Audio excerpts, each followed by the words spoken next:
You are watching Good Things Brings. I am Tiana, and it is now time for a bit of Ocean Sleeper. On today's episode, I am joined now by Ionei from Ocean Sleeper. How are we feeling in Ocean Sleeper land ahead of the big events? Good Things is nearly upon us. We're feeling very excited, a little tiny bit nervous, but mainly just really excited. It's just going to be an absolute blast. It's a dream festival. Well, these Good Things shows are obviously set to be some of your biggest performances ever, I believe, and in front of some incredible crowds with some amazing bands. To kind of start off with a vague question, what are you most looking forward to about the upcoming Good Things performances and experiences?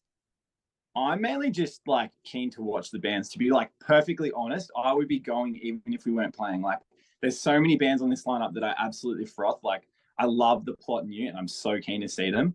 But from a playing perspective, mainly just keen to I don't know, see and meet heaps of new fans. Hopefully, gain some new fans. Like, it's a huge show for us. Like, it'll be the biggest shows we've ever played, and it's three in a row, so it's amazing.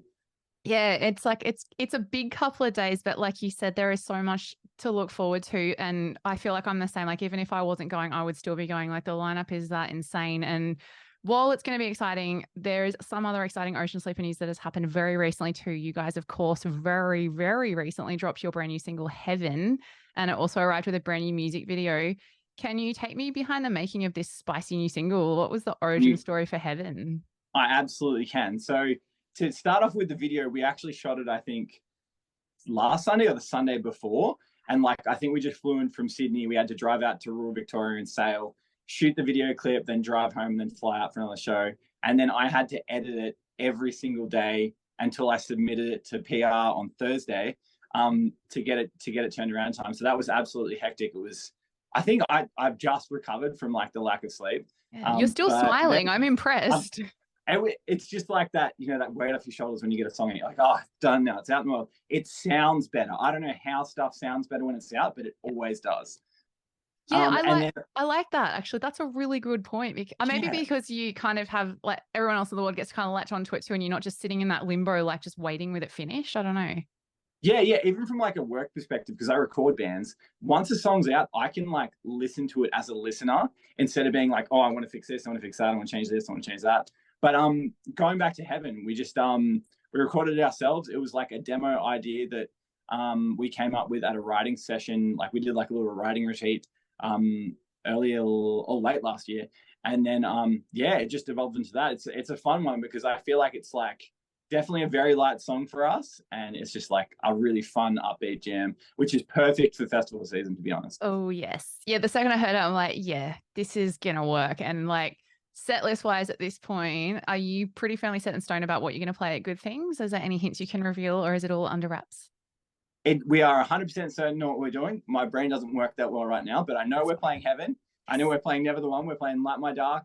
We're playing all the hits. We've actually created a playlist that's on our Spotify profile right now, and we'll probably be posting about that later in the week. So hopefully everyone can jam that on the way to Good Things. Hell yes. Well, no one has an excuse now for not singing along if we've got all this practice time. So I know what I will have to be doing while I'm coming down to Melbourne next week. So I will make sure I get on top of that.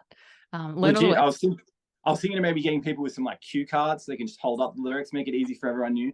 Yeah, it's like those old. This is dating my age a little bit, but remember those sing along things where it was jumping along. Like if we need a Yep. screen that has the lyrics just going along the bottom. So because That was essentially the vibe with the Heaven video clip. Anyway, it's got the yes. video there, and yeah, it was just a blast. It was fun. Thank you. Well, it helped me a lot. It's very, very helpful. And I know obviously that's not the only exciting stuff you guys have had on recently. Like very, very recently, you just came off touring with Sunk Loto. I got to see you in Brisbane, absolutely smashed it. Looking back at that amazing experience, what was a highlight or standout moment for you from that recent tour? Just how down to earth the guys are. They huge band, awesome band, so good live, really good live, especially to be off the tools for that long and still be really, really good. But just legends, just really nice guys. It's a real blessing when you tour with a band that's iconic, but they're nice as well. It's it makes it so much better. Yeah, it is. It's so refreshing, isn't it? And I think I've seen them kind of say similar things. Like they remember experiences when they were a young band of people who treated them really, really well. And that was what they looked to emulate. And they have done it and continue to do so. And it's amazing. And also seeing bands like yourselves, like this, I don't want to say next generation, but a different generation to that, just absolutely thriving. And we're going to continue to see that at Good Things too. There are so many amazing Aussies on the lineup. It's so exciting, for lack of a better way to put it. I'm genuinely stoked. So keen. So keen. So many cool bands on our stage too. Like so many friends. Yes. Well, let's chat, friends. Like, I know you've mentioned a couple of bands that you're keen to catch live. Like, who are you most excited for the hangs backstage or on stage? I don't know. You might even get some friends up on stage. That'd actually be really rad. We haven't actually talked about that yet, but we'll try. We'll try real hard.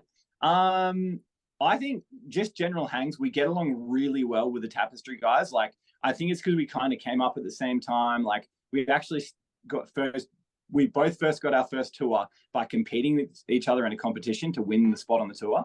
We beat them, by the way, so haha. But legends, love them. Keen to meet the Plot New. Like, I know Carl talks to them online and stuff like that, so keen to properly meet them. So I love that band. Yeah, I can't think of who else. Bloom's going to be rad. Just like, it's just going to be awesome. Really keen to watch Hannibal as well. I think they played just before us on our stage, and I am so excited. Yes. I actually chatted to them through a translator the other day. They were sitting there with us and we just had an awesome back and forth. They seem so lovely, but they shred so hard. I cannot wait to see that. Actually, yeah. It's gonna be huge. And they're supporting Limp Bizkit too. Like, what a show. I would actually sell my soul to go and witness that on its own. Straight up. Yeah, it's going to be a good time. Well, lastly, I have been asking all of the Good Things Brings guests this question for yourself or for the band generally. We can see how the cards lie with this one. But what is one item that you like to have with you when you are on a festival to ensure that you keep the good times rolling? And bearing in mind it can be wholesome, hilarious, sky's the limit. I know our friends at Fireball would love us to say Fireball, but unfortunately for me, it's something really boring. And it's a kettle and steam because it makes me feel confident and like I can kill it at performing. And that for me is like number one before we play a show. Otherwise, I am so anxious. Yeah, no, it's not boring. It's like essential because I think people forget that you guys actually have to perform and function, and it's traveling and it's all of the above with it. Like, majority of the answers have been like water or a hat or this. Like, it's legit. Like, I think it's working in the theme of what everyone else has said. And so noted, we might have to like have a backup kettle for you somewhere just in case on standby. Absolutely. I feel like the more people get to look into like the band lifestyle and stuff, the more they realize how mundane it is and how no one's really a party animal. They're just trying to get through to the next show and play it well.